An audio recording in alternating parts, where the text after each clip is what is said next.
Ito ang mga makakapanood lang nito ay mga gangsta.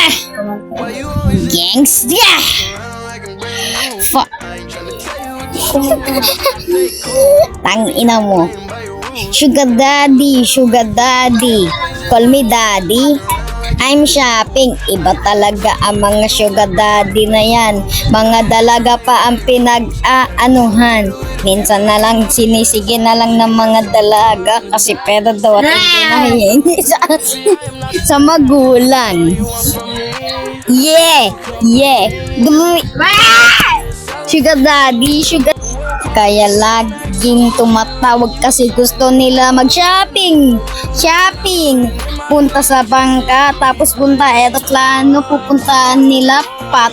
Tapos magbibigay ng Gcash para makapunta. Sugar daddy. Ganyan na mga dalaga kapag nakabuo ng anak, bigla na lang aalis sa magulang, susama sa sugar daddy.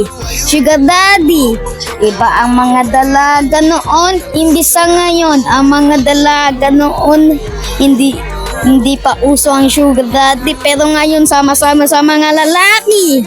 Sugar daddy. Tulad ng ate kong Jaco, pingpingero. Manakot magkakantutan sa kama.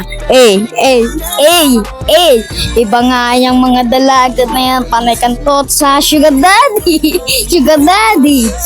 Iba sa kababaihan noon. Ibang-iba na ngayon. Mga babayan noon, mga gentleman at ngayon mo na lang di papukpokan na malupitan, di matatalo pagpukpok ang galawan. Di ka mananalo pagpukpok ang palaban. Sugar daddy ang hinahanap para magkapera pambili ng Shopee.